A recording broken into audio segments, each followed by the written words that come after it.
ஓம் சாய்ராம், ஜெய் சாய்ராம். என் அன்பு குழந்தையே, என் அன்புள்ள குழந்தையே, நான் உனக்கு வெகு நாட்களாக ஒரு கடிதம் எழுத வேண்டும் என்று நினைத்திருந்தேன். அந்த கடிதத்தை இப்பொழுதுதான் நான் எழுதி முடித்தேன். அதை நீ படித்துப்பார் அல்லது கேட்டுப்பார். செவிகுளர நல் செய்தி சொல்ல வந்திருக்கிறேன். நீ கவலைப்படாதே, நீ என் கைகளில் இருக்கின்றாய். பாதுகாப்பான கைகள் என்னுடையது. மோசமாக உன்னை ஒருபோதும் நான் விட்டு விட மாட்டேன். எதுவுமே உனக்கு தீங்கும் விளைவிக்காது. நான் உன் கூடவே இருக்கின்றேன். உன் சாயப்பா உனக்கு மகிழ்ச்சியை அள்ளி அள்ளி தரப்போகின்றேன். நான் சொல்வதை கொஞ்சம் நிதானமாக கேள். மீண்டும் பிறப்போம் என்பது உறுதியில்லை. உயிர் உள்ள வரைதான் அன்பு, பாசம் என எல்லாமே. பிறகு மிஞ்சுவது மகிழ்ச்சியான நாட்களின் நினைவுகள் மட்டுமே. வாழும் வரை சிரித்த முகத்துடன் மகிழ்ச்சியாக வாழ்வோம் என்று நீ உன்னை முடிவு செய்து கொள். யாரும் யாருக்கும் சொந்தமில்லை. எல்லோருமே நல்லுறவாக வந்தோம், நல்லுறவாகவே சென்று விடுவோமே. எல்லாம் சரியாகிவிடும். எதற்குமே நீ அஞ்சாதே. உன்னோடும் உன் குடும்பத்தோடும் நான் என்ற சாய்தேவா உனக்குள்ளே எப்போதும் இருப்பேன். நீ கவலைப்பட வேண்டிய அவசியமே இல்லை. இப்போது நீ ஒரு விஷயத்தை செய்ய வேண்டும் என்று முயற்சி செய்து கொண்டிருக்கின்றாய். அது நல்லபடியாக நடக்க வேண்டுமென்றும் நீ பிரார்த்தனை செய்து கொண்டிருக்கின்றாய். முயற்சிதான் வெற்றியின் முதல் படி. அந்த அடைய எத்தனை முறை தோற்றாலும் முயற்சியை மட்டும் நீ விட்டு விடாதே. உன்னுடைய எண்ணத்தில் தூய்மையும் பக்தியும் நம்பிக்கையும் இருந்தால், சொல்லில் இனிமையும் செயலில் நேர்மையும் இருந்தால், ஒரு எளிமையான வாழ்க்கையை கூட ஒரு நிறைவான வாழ்க்கையாக உன்னால் வாழ முடியும். நீ முயற்சி செய்து கொண்டே இரு. நீ முயற்சி செய்ய செய்யதான் அது உனக்கு ஒரு அனுபவமாக இருக்கும். அந்த அனுபவத்தின் மூலமே உனக்கான வெற்றியும் உனக்கு தெரிய வரும். என்னுடைய விழி உன்மேல் இருக்கும்போது இனி உன்னுடைய வழி என் கையில் இருக்கின்றது என் தங்கமே. என்னை பற்றியும் என் லீலைகள் பற்றியும் உன் காதுகளால் கேள்விப்பட்ட போதுதானே என் மீது உனக்கு பக்தி பிறந்தது. வாயாலும் மனதாலும் என்னிடம் கேட்ட போதுதானே உன் வேண்டுதல் நிறைவேற ஆரம்பித்தது. அப்படியே நீ தொடர்ந்து கேள். என்னோடு பேசு. முடிந்தால் வாய்விட்டு பேசு. தனிமையில் மனதுக்குள் பேசு. பேசுவதை மட்டும் விட்டு விடாதே. உனக்கு லௌகீக சௌக்கியங்களுக்கு குறைவு வராது. உன் பிள்ளைகள் உன் விருப்பப்படி நன்றாகவே இருப்பார்கள். உரிய காலத்தில் அவர்களுக்கு தேவையான வேலையும் நல்ல வாழ்க்கையும் நான் அமைத்து தருகிறேன். உனது தட்டு எப்போதும் நிரம்பியே இருக்கும்படி நான் பார்த்து கொள்கிறேன். நான் இல்லாமல் நீ எப்படி தனித்து ஒரு நொடியும் இருக்க முடியாதோ அப்படித்தான் உன்னை பிரிந்தும் என்னால் ஒரு நொடியும் தனித்து இருக்க முடியாது. நான் வெள்ளத்தை காண்பித்து சோதனை என்கின்ற மருந்தை கொடுக்கும்போது அதை தயங்காமல் நீ குடித்து வா. விரதமோ உபவாசமோ தேவைப்படாமல் தீர்த்த யாத்திரைக்கு செல்வேன், அவசியம் இல்லாமல் அங்கு தங்குகிறேன் என்றெல்லாம் சொல்லாதே. சஞ்சித கர்மாக்கள் சிறிதும் மீதம் இல்லாமல் அது நசிந்துவிடும் அளவுக்கு என் பெயரை சதா காலமும் நீ உச்சரித்து கொண்டே இருப்பதால் ஒரு லோபியைப் போல எனது பொக்கிசமான உன்னை இரவு பகலாக நினைத்து கொண்டு உன்னை பற்றியே அசை போட்டு கொண்டும் இருக்கின்றேன். இந்த கல்லான அப்பா எப்படி என்னுடன் பேசப்போகிறார் என நீ நினைக்கலாம். யாருடைய ஆன்மாவில் நான் நீக்கமர நிறைந்திருக்கின்றனோ அந்த ஆன்மாவின் வாயிலாக நான் என்னை வெளிப்படுத்துகிறேன்.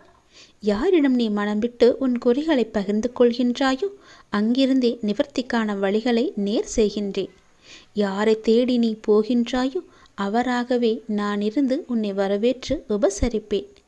யாரை பார்த்ததும் உன் இதயம் இலகுகிறதோ அவரது வாயிலாகவே நன்மை செய்கின்றேன். எனக்கு பிரியமானவர்கள் உனக்கு ஆசி கூறுவார்கள். அந்த ஆசியை வழங்குவது நானே என்று நீ அறிந்து கொள். அழுதால் அதுவும் நானே என்று அறிந்து கொள். இந்த அறிந்து கொள்ளுதல் உனக்கு ஒரு பணிவை உண்டாக்கும், புத்தியை தரும், பாவத்தை போக்கும் என்பதை நினைவுபடுத்திக்கொள். நீ என்னுடைய பிள்ளை என்ற மமதையுடன் இல்லாமல் என்னை சரணாகதி அடைந்து பக்தி செய்தாலே போதும். இவை அனைத்தையும் கொடுத்துவிட்டு உன்னை எல்லா இக்கட்டுகளிலிருந்தும் நான் விலக்கி காப்பேன். அன்புடன் என் மீது பக்தி செய்து எனக்கு தேவை செய்தால் தேவாதி தேவனான நான் உன் மீது மட்டுமல்ல உன் தலைமுறைகள் மீதும் கருணை வைத்து காப்பேன். என் சேவை, பஜனை, என்னிடம் முழுமையான சரணாகதி ஆகியவற்றுடன் எனக்குள் என்னுடைய அப்பா முழுமையாக நிறைந்திருக்கிறார். இதனால் நான் அவரைப் போல முழுமையானவளாக இருக்கின்றேன். எனது இந்த முழுமை என் பிரார்த்தனைக்கு பலனை தரப்போகிறது என உறுதி செய்து கொண்டு வா. பொய்யை உடைய நாக்கு, குற்றமில்லாதவர்கள் மீது பழி சுமத்தும் வாய், கெட்ட ஆலோசனைகளை கூறும் இயல்புடைய இதயம், அடுத்தவருக்கு தீமை செய்வதற்காக விரைந்து செல்லும் கால்கள், ஒரு சார்பாக பொய் சாட்சி சொல்லுதல், அக்கம் பக்கத்தினரிடம் சகோதரிடமும் விரோதத்தை உண்டாக்கும் குணம், இந்த அருவறுப்புகள் நீங்கி சுத்தமாக உன்னை மாற்றிக்கொண்டு வா. உன் துன்பங்கள் தொலையும், உன்னுடைய விருப்பங்கள் நிறைவேறும். ஒருவருக்கு நாம் செய்யும் நன்மையும் தீமையும் நமக்கும் நம் அடுத்த தலைமுறைக்கும் வரும் என்பதால் எவருக்கும் தீமை செய்திடாமல் நன்மை செய்தால் வாழ்க்கை ஒளிமயம் ஆகும். பிறர் உழைப்பில் ஆதாயம் தேடுவதை விட சொந்த உழைப்பில் கிடைக்கும் வெற்றியே என்றுமே நிலைக்கும். அடுத்தவர் பொருளுக்கு ஆசை கொள்வதை விட கிடைத்ததை வைத்து கோபுரம் மட்டுபவர்தான் இறைவனின் ஆசி பெறுவார். அதுபோலவே நீ என்னுடைய குழந்தை, யாருடைய பொருளுக்கும் ஆசைப்படாத என்னுடைய குழந்தை, யாருடைய வம்புக்கும் போகாத என்னுடைய குழந்தை. உனக்கு எல்லாமே கிடைக்கப் போகிறது. உன் தேவையை நான் நிறைவேற்றி வைக்கப் போகிறேன். உன் வீட்டில் அட்சய பாத்திரம் நிறைந்து வழிய போகிறது. யாருக்கு எது வேண்டுமோ அள்ளி அள்ளி கொடு. நான் உனக்கு அள்ளி அள்ளி தருகிறேன். மகிழ்ச்சியாக நீ வாழப்போகின்றாய். துன்பம் என்ற கடலில் சிக்காமல் நான் உன்னை காப்பாற்றிவிட்டேன். இனி உன் வாழ்க்கை சந்தோஷமாக மாறப்போகிறது. உன் அப்பா சொன்னபடியே நீ மகிழ்ச்சியாக வாழப்போகின்றாய். இந்த கடிதத்தை நான் உனக்காக எழுதியிருக்கிறேன். சந்தோஷமாக பெற்றுக்கொள். தாங்க முடியாத மன கஷ்டத்தில் இருக்கின்றாய் அல்லவா? யாரிடமாவது சொல்லி அழலாம் என்று நினைக்கின்றாய் அல்லவா? உன் மனதில் உள்ளவற்றை சொல்லாமலேயே உன் சாயப்பா நான் அறிவேன். உன்னை தாங்கி பிடிப்பதும் நான். நீ நல்லா வாழக்கூடாது என்று நினைப்பவர்கள் முன் உன்னை நான் வாழ வைக்க போவதும் நான் தான். என்னை நம்பியவர் என்றுமே தோற்றது கிடையாது. கவலையே கொள்ளாதே. வெற்றி உனக்காக மாறப்போகிறது. வெற்றி உனக்காகவே காத்திருக்கிறது. தோல்வி அடைந்தாலும் துவண்டு விடாதே. உன்னை தூக்கிவிட நான் இருக்கிறேன் என்று நீ நம்பிக்கொள். என்னையே கதியென வந்த உன்னை எப்போதும் நான் கைவிட மாட்டேன். இப்போதைய சூழ்நிலை உனக்கு சாதகமாக இல்லை என்றாலும் இனி வரும் காலங்களில் உன்னுடைய கைகள் மட்டுமே ஓங்கி நிற்கப் போகின்றது. இது என்னுடைய சத்திய வாக்கு. நீ எனக்காக பிறந்த குழந்தை. உன் மனது ரொம்ப வலிக்குது என்றால் மிகவும் லேசாக வைத்துக்கொள், அப்பாவை நினைத்து. உன்னுடைய வாழ்வில் இதற்கு மேலும் பல நல்ல நல்ல நிலைமைகள் எல்லாம் இருக்கும்போது வந்த துன்பத்தை நினைத்து ஏன் வருந்துகின்றாய்? இன்னும் பல அற்புதங்களை உன் வாழ்வில் நீ காணத்தானே போகின்றாய். பல அற்புதங்கள் உன் வாழ்வில் நடக்கத்தான் போகின்றன. இப்போது இருக்கும் எதுவுமே உனக்கு நிரந்தரம் கிடையாது. என்னை வழிபட ஆரம்பித்து எத்தனை நல்ல வினைகளை நீ செய்திருக்கின்றாய். அவையெல்லாம் நிச்சயமாக பலன் தரும். உன்னை நான் பாதுகாத்து கொண்டு எப்போதுமே உன் அருகிலேயே இருக்கின்றேன். உனக்கான நல்ல சூழலை நான் அமைத்து தருகின்றேன். நல்லது உன் வாழ்வில் நிச்சயமாகவே நடக்கப் போகிறது. நீ நிச்சயமாக வாழ்வில் மகிழ்ச்சியாக இருக்கப் போகிறாய். நாம் இருக்க பயம் என்பது வெறும் வார்த்தை அல்ல, இது என்னுடைய சத்திய வாக்கு. உன்னை உயர்த்தும் காலம் வெகு தொலைவில் இல்லை. எனவே உன்னை நிச்சயமாக நல்ல நிலைக்கு உயர்த்துவதற்காகத்தான் நான் இப்போது கர்ம வினைகளோடு போராடி கொண்டிருக்கின்றேன். நீ செல்லும் வழிகளில் உள்ள நல்லது கெட்டது எல்லாம் உனக்கு முன்பே நான் உணர்ந்திருக்கின்றேன் பல முறை. ஆனால் உன் பழக்கத்தின் அடிப்படையிலேயே உன்னுடைய புரிதலும் இருக்கின்றது. அதன் அளவிலேயே நீயும் புரிந்து கொள்கின்றாய். எந்த ஒரு நல்ல பழக்கத்தையும் தொடர்ந்து 21 நாட்கள் பழகிப்பார். அதற்கு பிறகு அது உன் வாழ்வின் கடைசி வரை விடாமல் உன் கூடவே வரும். அப்பாவின் குணாதிசயங்கள் பிள்ளைக்கும் இருக்க வேண்டும் அல்லவா? நீ என்னுடைய பிள்ளை அல்லவா? என்னிடம் உள்ள நல்ல குணங்கள் உன்னிடமும் இருக்க வேண்டும். இல்லாவிட்டாலும் கொஞ்சம் கொஞ்சமாகவே நீ பயன்படுத்திக்கொள், பழக்கப்படுத்திக்கொள். 21 நாட்கள் போதும். பிறகு அதுவே தானாக பழகிவிடும். நீ நல்லது செய்ய ஒவ்வொன்றாக நடத்தி கொண்டே வந்து பாரேன். உன் மனசில் பதிய வைத்து பாரேன். பிறகு எல்லாமே பழக்கமாகி அதுவே உன் வாழ்க்கையாக மாறிவிடும். யார் வந்து கேட்டாலும் இல்லை என்று சொல்லாத அளவுக்கு உனக்கு பல வெகுமதிகளை நான் அள்ளி அள்ளி தரப்போகின்றேன். நீ இழந்ததை நினைத்து வருந்தது எல்லாம் போதும். இனி வருந்தாதே. நான் உன்னோடு இருக்கும்போது நீ எதை இழந்தாலும் அது வேறொரு வடிவில் உன்னை வந்து சேரும். நீ மற்றவருக்கு ஆறுதல் சொல்லிவிட்டு நீ ஆறுதல் இல்லாமல் இருக்கின்றாய். உனக்கு ஆறுதலாக நான் எப்போதும் உன்னுடனே இருப்பேன். நீ கவலையே படாதே. உன்னை வாழ்வில் உயர்த்துவதே எனது கடமை. எதுவாக இருந்தாலும் என்னிடம் சொல்லி செயல்படு. எதுவுமே என்னை மீறி நடக்காது. உன்னை நன்றாக சந்தோஷமாக செல்வ செழிப்போடு நான் உன்னை வாழ வைக்கப் போகின்றேன். உனக்காக நான் இருக்கின்றேன் என்பதை மட்டும் நீ மறந்து விடாதே. எல்லாமே நான் தான். எல்லோரும் நம்மிடம் நன்றாக பேசுகிறார்கள். ஆனால் வழித்துணையாக பக்க பலமாக இருக்கச் சொன்னால் வருவார்களா? மாட்டார்கள். உன்னை விட்டு விலகி போய்விடுவார்கள். ஆனால் நான் ஒருவன்தான் உனக்கு பக்க பலமாக வழித்துணையாக உன் கடைசி காலம் வரை உன்னுடன் வரப்போகிறவன். என்னை நீ கைவிட்டு விடாதே. உன் கடைசி வரை வரக்கூடியவர் நான் என்பதால் என் கையை நீ இறுக்க பிடித்துக்கொள். உனக்கு எந்த துன்பமும் ஏற்படாமல் நான் பார்த்து கொள்கிறேன். உன் வாழ்வில் பல அற்புதங்களை நிகழ்த்த நான் இருக்கும்போது நீ ஏன் மற்றவர்கள் கையை எதிர்பார்க்க வேண்டும்? உன் வாழ்க்கையில் ஒரு மாற்றம் நடக்கப் போகிறது. கேட்டது கிடைத்திடும். நினைத்தது நடந்திடும். இன்று முதல் நீ எடுத்து வைக்கும் ஒவ்வொரு அடியுமே வெற்றி படியாக மட்டுமே மாறப்போகின்றது. அப்பாவின் துணையோடு வெற்றி படியில் காலெடுத்து வைக்க உன்னை நீ தயார் செய்து கொள். என் அன்பு குழந்தையே, வெற்றி கனி உனக்காகவே காத்திருக்கிறது. சீக்கிரம் பறித்துவிடு. அந்த நல்ல நாள் நிச்சயமாக உன்னை தேடி வரும். என்னுடைய ஆசீர்வாதங்கள் உனக்கு எப்போதும் உண்டு. அதுவும் முழுவதுமாக நீ ஆசீர்வதிக்கப்படுவாய். அன்றைக்கு உனது கண்கள் கலங்கும். அப்பா, நான் வேண்டியதெல்லாம் தந்து விடுகிறாயே என்ற ஆனந்தத்தில். நீ உன்னை பற்றி தெரிந்து கொள்ள கேள்விக்கு பதிலை தேடி அலைந்து கொண்டிருக்கிறாய். உன்னோடு நான் இருப்பதை மறந்து விட்டாய். நான் இருக்கிறேன். உனக்கான பதிலை நான் கூறுவதற்கு தயாராக இருக்கிறேன். இது காலத்தின் கட்டாயம். நான் உனது தந்தையாக, நல்ல குருவாக உனக்கு கிடைத்ததோ ஒரு அதிசயம். அதுபோல நீ எனது குழந்தையாக, நல்ல பக்தனாக கிடைத்தது நான் செய்த பாக்கியம். உனது அழகான பாதங்களை கொண்டு என்னிடத்தில் நீ வந்திருக்கிறாய். அப்பா, நான் இப்போது வளர்ந்து விட்டேன், நான் இன்னும் சிறு பிள்ளை இல்லை என்கிறாய். என் குழந்தை எனக்கு எப்போதுமே சிறு பிள்ளைதான்.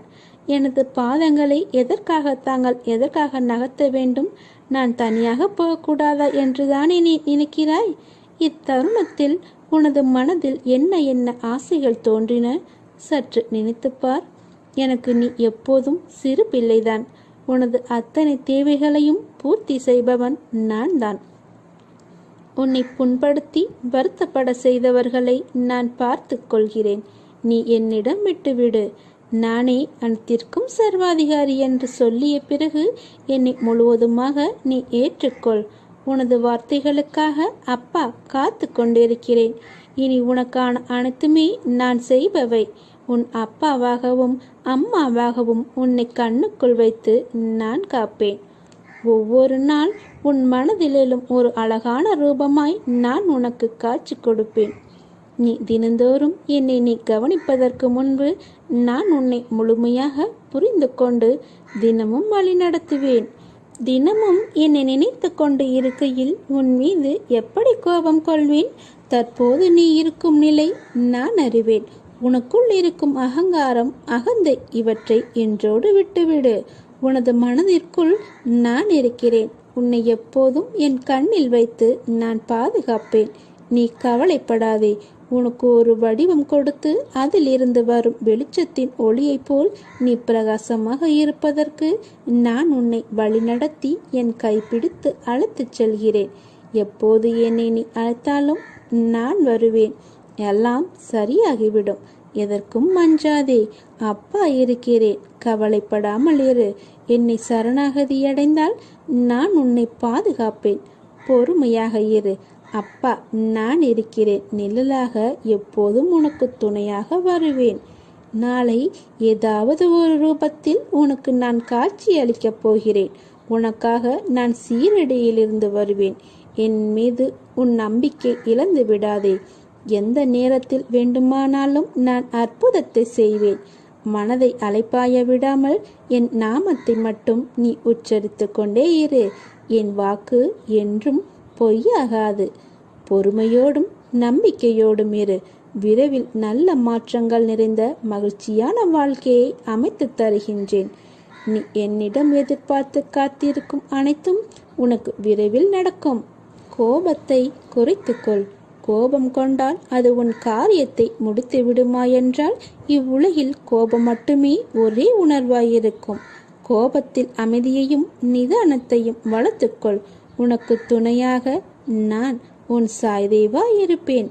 வாழ்க்கையில் போராடும் குணத்தையும் பெற்று தீர்க்கமாக வாழ நினைக்கும் என் குழந்தையே, மன உறுதி ஏற்பவர்களிடம்தான் அதற்கான சோதனை மேற்கொள்ளப்படுகிறது. உன் மனம் என்பது நான் வசிக்கும் கோட்டை.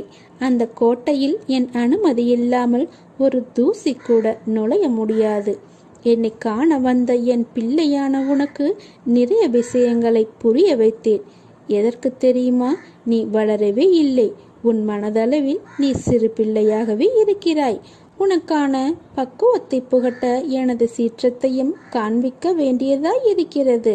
உன் மனதில் என்னை காண வருவதற்கு முன் பல எண்ணங்கள் குதர்க்கமாக எழும். அது ஏன் என்ற கேள்விக்கு விடை கூறுகிறேன், கேள். என் தரிசிக்க வரும் என் பிள்ளையின் மனம் அமைதியாக நிலைப்படும் நிலையில் இருக்க வேண்டும்.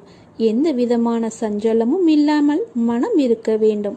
என்னை வணங்கினால் உன் கேள்விகளுக்கு நான் பதில் தருகிறேன். அலட்சியம் செய்யாதே. உன் வாழ்க்கையில் என்ன நடக்கிறது என்பதை உன்னால் உணர முடியவில்லையா? உன் பிரச்சனை என்ன என்பதை அறிந்து கொள்ள நீ முயற்சி செய். அதற்கான வழியை நான் உன் மனதில் இருந்தபடி நான் உனக்கு அருள்கிறேன்.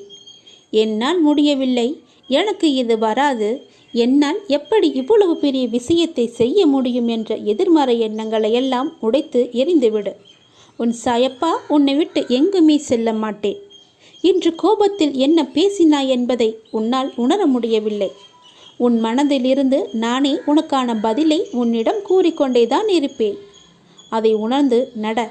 மாயை என்பது ஒரு பொய்யான தோற்றம். அதில் மாட்டிக்கொள்ளும் நிலையில் நீ இருக்கிறாய்.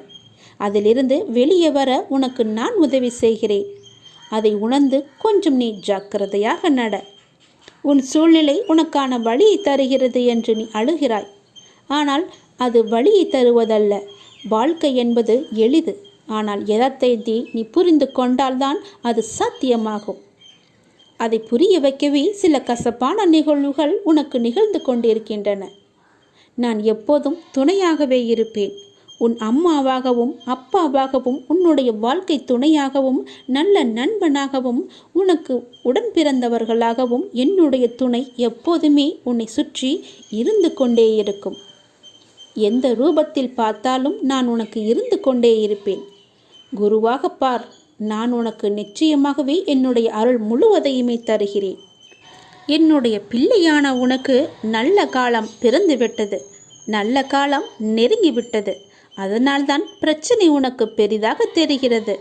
எல்லா பிரச்சனைக்குமே ஒரு தீர்வு இருக்கிறது. அதை கண்டு நீ பயப்படாதே.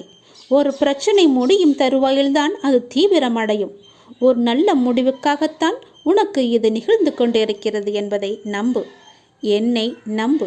உன் அன்பு என்பது உண்மையானது.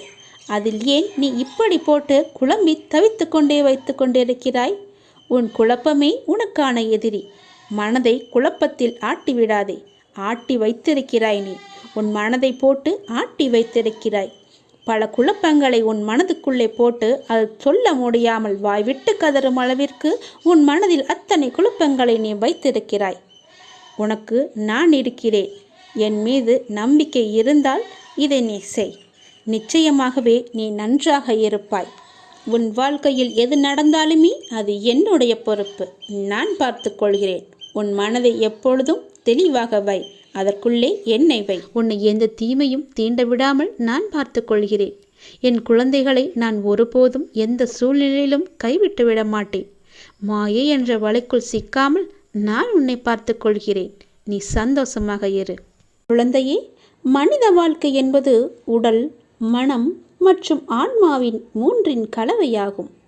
பயம் மற்றும் பதட்டம் போன்ற மன அழுத்தங்கள் நரம்பியல் கோளாறுகளுக்கு வழிவகுக்கும். மனிதர்கள் பாதிக்கப்படும் பல பொதுவான நோய்களுக்கு இதுவே மூல காரணமாகிவிட்டன. கசாயத்தை விட நம்பிக்கை என்பது வலிமையானது. நோய் குணமாகாது என்ற உளவியல் உணர்வு நம்மை மேலும் பலவீனப்படுத்தும். ஒரு நபர் அடிக்கடி வயிற்று வலியால் அவதிப்படுவார். ஒரு நாள் அவரது மருத்துவர் நண்பர் அவரை ஒரு திரைப்படத்திற்கு அழைத்தார். ஆனால் அந்த தொடர் வலியை பற்றி அவர் மிகவுமே கவலைப்பட்டு கொண்டிருந்தார்.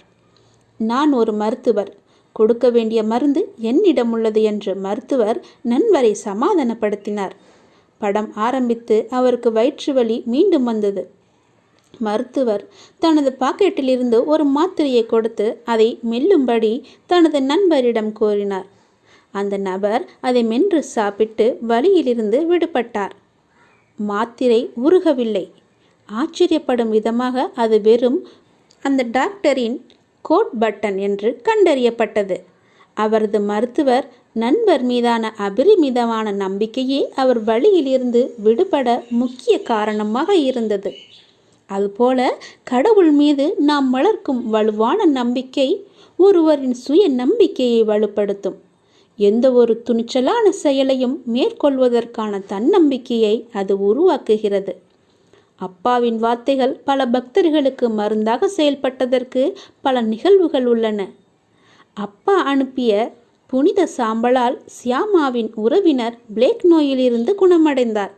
ஆகவே நம் வாழ்வின் வழிகாட்டியாகவும் குணப்படுத்தும் ஒளியாகவும் இருக்கும் பாபாவின் மீது முழுமையான அசைக்க முடியாத நம்பிக்கை வைத்து அவரிடம் சரணடைய வேண்டும். அப்படி அவரிடம் சரணடைந்து விட்டால் அவரால் முடியாத காரியமென்று எதுவுமே இருக்காது, எதுவுமே இல்லவும் இல்லை. நீ எடுக்கும் முயற்சிகள் எல்லாவற்றிலுமே நம்பிக்கையோடு தன்னம்பிக்கையோடு நீ முயற்சி செய்ய வேண்டும். என்னால் இது முடியும் என்று தன்னம்பிக்கையோடு உன் மனதில் அந்த எழுச்சியை நீ கொண்டு வர வேண்டும். அப்போதுதான் நீ எடுக்கும் முயற்சிகள் எல்லாமே வீணாக போவதில்லை. முயற்சியை மட்டும் நீ கைவிடாதே. அதற்கான தக்க பலனை நிச்சயமாகவே அடைவாய். நீ அதற்கு நான் துணை இருப்பேன். நிச்சயமாகவே உன்னுடைய அப்பா அதற்கு நான் துணை இருப்பேன். என் துணை என்றுமே உனக்கு உண்டு. அந்த பயத்தை மட்டும் நீ தூக்கி எறிந்து விடு. உன் மனதிற்குள்ளிருந்து அந்த பயத்தை எடுத்துவிட்டு தன்னம்பிக்கையை அதற்குள்ளே வைத்துவிடு. நம்பிக்கையோடு செயல்படு. நம்பிக்கை, தன்னம்பிக்கை இரண்டுமே போதும். உன்னை யாராலும் அசைத்து கூட பார்க்க முடியாது. உனக்கு வரும் வாய்ப்பை நீ நழுவ விட்டு விடாதே. உன் கஷ்டமான நேரத்தில் உன் சாயப்பா உனக்கு உதவவில்லை என்று வருத்தம் கொள்ளாதே. பல மனிதர்கள் முகத்தை தெரிவிப்பதற்காகவே அந்த கஷ்டம் உன்னை நோக்கி வந்திருக்கின்றது. யார் எப்படி என்பதை நீ இந்நேரம் புரிந்து கொண்டிருப்பாய்.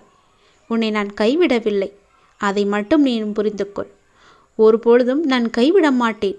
ஒரு பொழுதுமே உன்னை விட்டு நான் விலக மாட்டேன். நீ தைரியமாக இரு. துயரம் என்பது உன்னை துரத்துவது. நீ ஓடும் வரை ஒரு முறை நீ ஓடின இடத்தில் நின்று பார். அது உன்னை என்ன செய்கிறது என்று. அது உன்னை சீண்டி உன்னை கலங்க வைக்க உன் பக்கத்தில் நெருங்கும். நீ ஒரு அடி பின்னால் எடுத்து வை. என்ன அப்பா, பின்னே செல்ல சொல்கிறீர்கள் என்கிறாயா? நான் சொல்வதை கூர்மையாய் கேள். பின்னே அடியெடுத்து வைக்கும் உன் மனதில் நம்பிக்கை, பொறுமை, விடாமுயற்சியோடும் தன்னம்பிக்கையோடும் போராடும் தைரியமும் வேண்டும் என்ற முனைப்போடு நீ முன்னே செல். உன் இடத்தை பலமாக்க ஒரு அடி பின்னே வைத்து உன் புத்தியையும் மனதையும் நேர்முகப்படுத்தி ஒளியை அதன் முன்னே விழித்து காட்டும். பின்பு உன்னை துரத்த நினைக்கும் எதுவாக இருந்தாலும் நிச்சயம் அது தூள் தூளாக நொறுங்கி போகும். அழுகை என ஒன்றுக்கு பின்னால் தான் மன நிம்மதியின் உருவம் இருக்கின்றது. நம் மனதிற்கு உணர்ந்து தெரிய முடிகிறது. ஆனால் சந்தோஷத்திற்கு பின்னால் திருப்தி என்ற உணர்வு தோன்றுவது மிகவுமே கடினம். அதனால்தான் தோல்வியிலும் துன்பத்திலும் வெற்றி என்பது சந்தோஷத்தை விட மிக பெரியது என்று கூறுகிறேன். அந்த பக்குவம் உனக்கு வந்துவிட்டால் வாழ்வில் ஜெயித்து கொண்டே நீ இருப்பாய். அதனால் நீ எதற்குமே கலங்கக்கூடாது, எதற்குமே நீ அஞ்சக்கூடாது. நீ நன்றாகவே இருக்கப் போகிறாய். நீ சிந்தும் கண்ணீரை நான் பார்த்து கொண்டிருக்கிறேன். அந்த கண்ணீர் இனி கீழே விழப்போவதில்லை. அது வீணாகவும் இல்லை. இனி எல்லாமே உனக்கு நல்லதாக நடக்க உன் கண்ணீருக்கு நான் பதில் தர ஆரம்பித்து விட்டேன். எப்போதும் எதற்கும் நீ கவலைப்படாமல் இரு. நான் இருக்கிறேனே உனக்கு எப்போதும். எது நடந்தாலும் எதிர்த்து நின்று போராடும் தைரியம் உனக்குள்ளே இருக்க வேண்டும். அனைத்தையும் நன்மைக்கே என்பதை தீர்க்கமாக நீ நம்ப வேண்டும். எதிரியை அழிக்க வேண்டும் என்ற எண்ணத்தோடு நீ எதையும் செய்யாதே. முன் ஜென்ம சம்பந்தம் இல்லாமல் எவரும் எங்கும் யாருடனும் பேசக்கூட போவது கிடையாது. மனிதன், மிருகம், பறவை என எந்த உயிராக இருந்தாலும் அவமதிப்பு செய்து நீ விரட்டி விடாதே. யார் உன்னிடம் வந்தாலும் தகுந்த மரியாதை மட்டும் அவர்களுக்கு கொடு. அவர்கள் வாயிலிருந்தும் நல்வார்த்தைகளை நீ வாங்கு. அந்த வார்த்தையே உனக்கு பல ஜென்மங்களுக்கு நன்றாக துணையாக இருக்கும். எங்கெங்கும் எல்லா பக்கத்திலும் உனக்கு துணையாக உன் அப்பா நான் இருக்கும்போது உனக்கான அடையாளத்தை உலகம் உணரும் வரை உன்னை சுற்றி வரும் விமர்சனம் ஒவ்வொன்றும் உனக்கு எதிராகத்தான் இருக்கும். அவற்றை எண்ணியெல்லாம் நீ வருந்தினால் வருந்தி கொண்டேதான் இருக்க வேண்டும். விமர்சனங்கள் மீது ஏறி மிதித்து நீ நிமிர்ந்து நில். காலம் மாறும், முயற்சி கை கொடுக்கும், உன் கனவு நிச்சயம் பழிக்கும். ஒரு நாள் இந்த வாழ்க்கை எனக்கு பிடித்த மாதிரி மாறும் அப்படி என்கின்ற நம்பிக்கையில் நீ ரொம்ப நாளாக வாழ்ந்துக்கிட்டு இருக்க இல்லையா? அந்த ஒரு நாள் உன் வாழ்க்கையில் வெகு விரைவாகவே வரப்போகுது.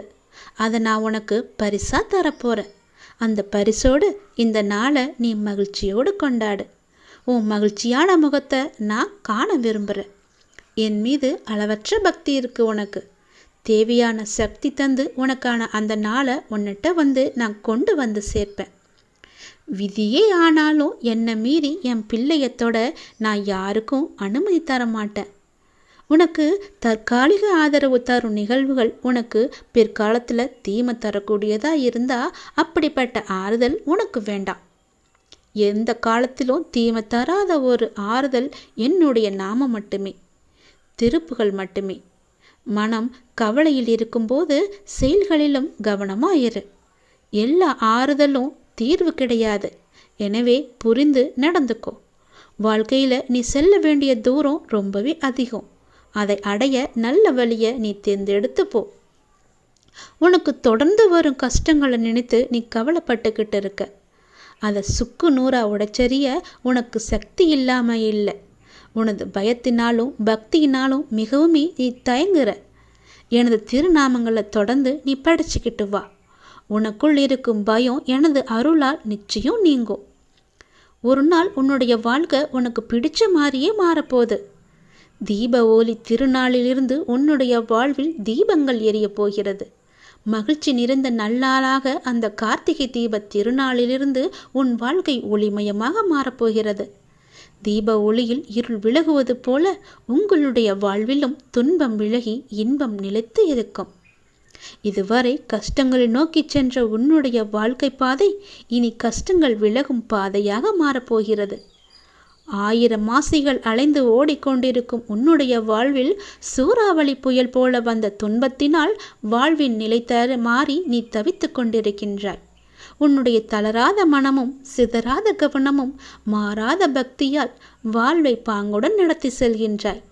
உன் வாழ்வு வளம் பெறும் நேரம் நெருங்கிவிட்டது. நல்லது உன் வாழ்வில் நடக்க நேரம் நெருங்கிவிட்டது. பொறுமைக்குள், நம்பிக்கைக்குள். எதற்காகவும் நீ அவசரப்படாதே. ஏன் இந்த அவசரம் உனக்கு? நீ நினைத்தது உடனே நடக்க வேண்டும் என்று நினைக்காதே.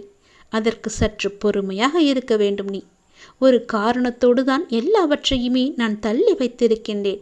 அது உனக்கு புரியும் போது நான் உனக்கு நல்லதுதான் செய்திருக்கிறேன் என்று புரியும்.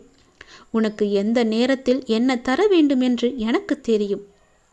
அதுவரை நீ காத்திரு. பொறுமை என்பது மிகவுமே அவசியம். உனக்கு எல்லாமே நல்லாக அமையப் போகிறது. வரும் கார்த்திகை தீப திருநாளன்று உன் வாழ்வில் ஒரு மிகப்பெரிய மாற்றம் நடைபெறப் போகிறது. சந்தோஷமாக